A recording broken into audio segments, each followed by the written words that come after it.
lumilipad na ang lobo. Hi, good morning po.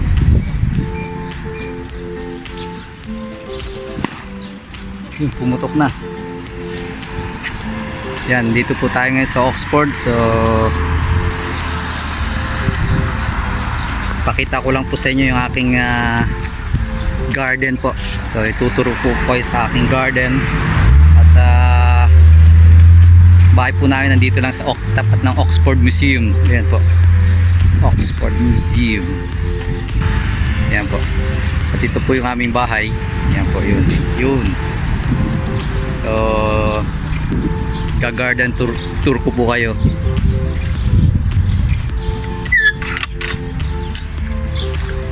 Doon sa mga nagtatanong kung ano daw yung mga tanim ko, so ito po yung mga tanim ko, ito po yung aking mga nagiging libangan sa ngayon. Yan po, naghalo-halo na po sila, pero magaganda rin po ito kasi iba-iba yung kulay niya. So parang tingnan niyo, parang paru-paro. Parang paru-paro G. Actually po nagsimula yan sa A. Ayun, A, B, C, D, E, F, G. Joke lang po. Ayan po yung aking mga tanim. So yan, nakobera na to ng malaking puno rito. Ayan po.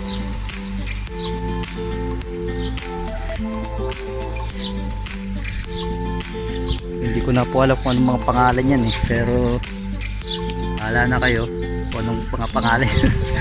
Yan po, ito magagandang mga bulaklak dito. Talagang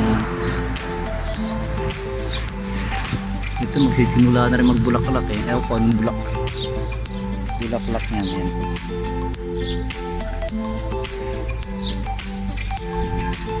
So ito, may mga tanim din ako strawberry dito dalawang puno lang, hindi nabubunga na. Yan po. Siyempre may sayote rin ako dyan.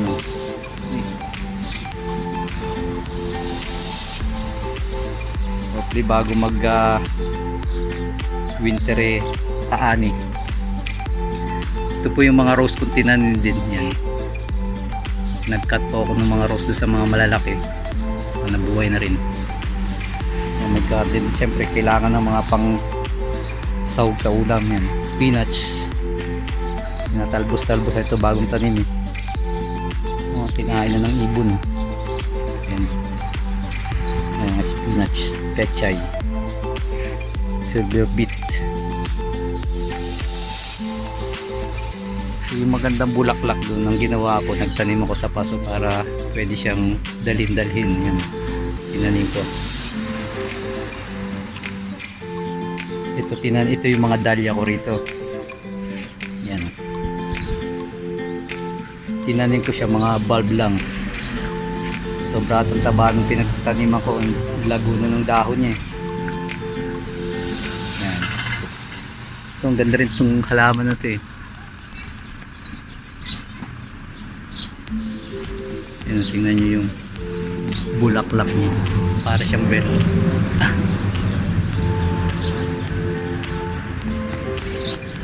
Ito po.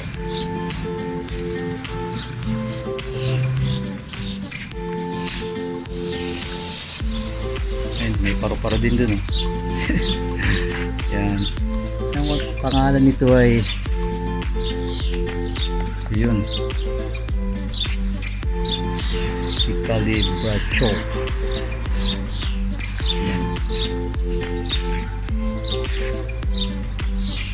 Ito po, meron din ako anthurium dito. Nabili ko siya sa isang paso lang. So nakita ko napakarami niyang mga sanga-sanga, kaya yun, tinanim ko siya. Meron din ako niyan. Maganda rin ang bulaklak nito Hindi pa nga siya bulaklak.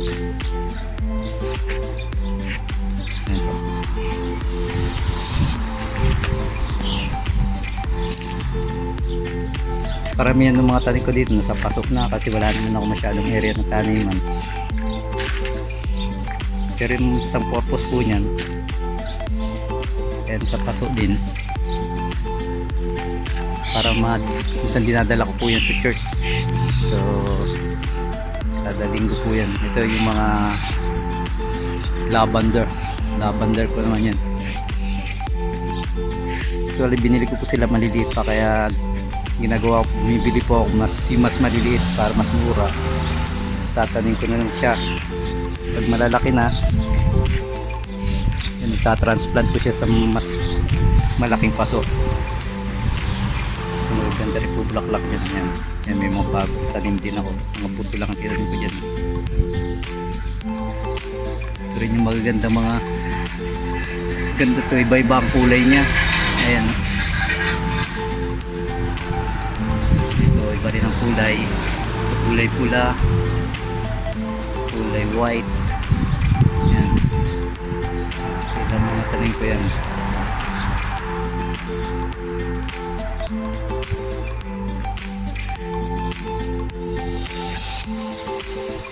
Nag-backyard siya.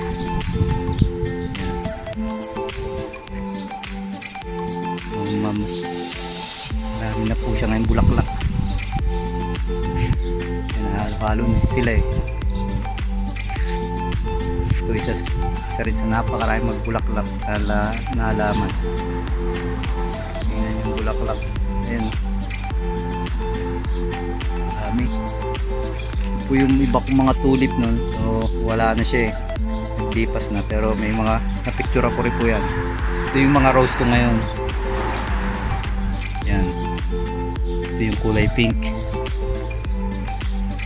So binili ko po siya na maliliit pa eh, mas mura. Ngayon lalaki na yan. Ito yung pinakang malalaking rose ko dito, yung red. Titingnan nyo po. Ayan, sa sobrang bigat ng bulaklak niya, ayan, no?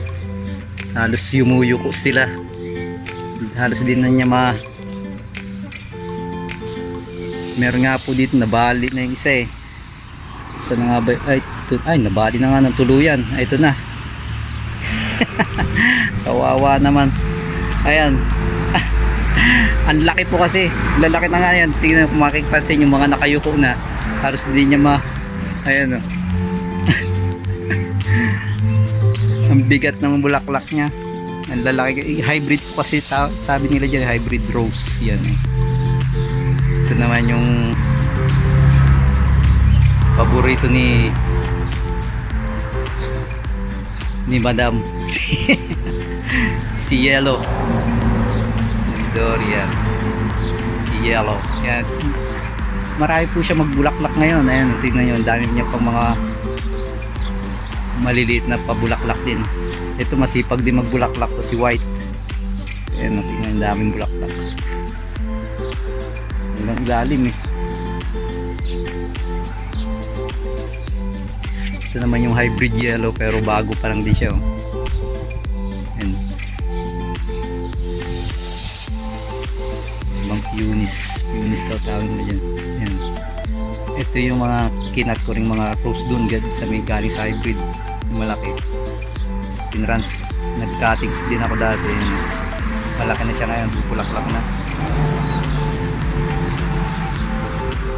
Ayan, Punis.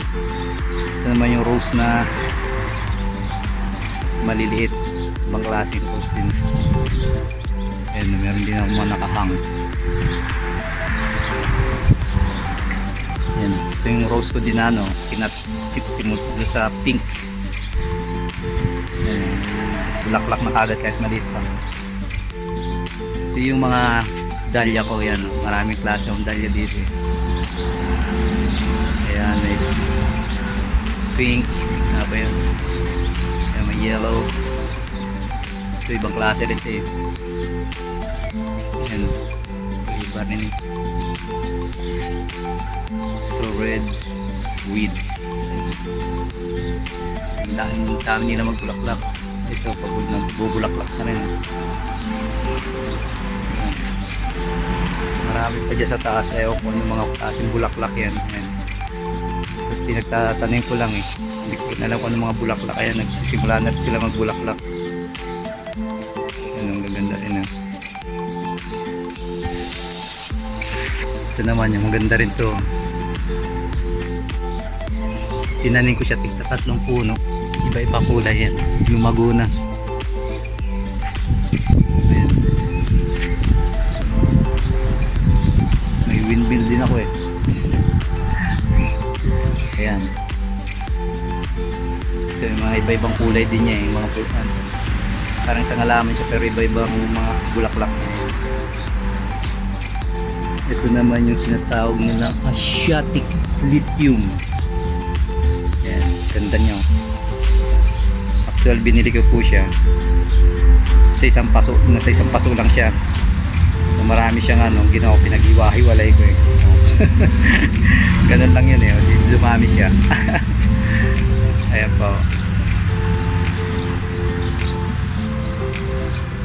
Nandiyan si Talia, ito naman daw si Daisy daw eh. Daisy. Ayan. Pagka medyo lumalaki siya, tina-transfer ko siya sa mas malaking paso para mas lumago siya. Pero pagka maliliit pa siya, kung mapapansin nyo rito, ito. Sa maliliit, medyo maliliit din siyang paso. Ayan. Ito palago na rin ito yan. Magaganda rin bulaklak niya, iba-iba yan, sisimula na rin magbulaklak. May pink, blue, yan, ano, yan. So yan po yung aking mga tanim, saksalo po yan. So hopefully na enjoy nyo po. Kailangan nga lang talaga matyaga ka magtatanim at kumuha ng magagandang lupa. Ayan, may mga bagong transplant din ako.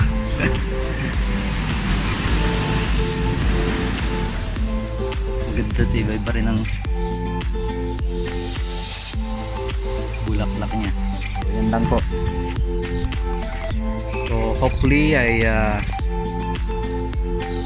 na-enjoy nyo po ang aking mini garden. Yan po. Mapagawi po kayo, gusto nyo magkape dito, drop lang po kayo dito sa aming bahay. 65A Main Street, Oxford. Yan. So ingat lang po kayo dito kasi may aso ko dito eh. Yan, oh. So yan. Like ni Gio. So hanggang sa muli po. Happy Sunday po. Remember, it's a Sunday, kaya don't forget to go to church. So blessed Sunday po sa lahat. Bye bye.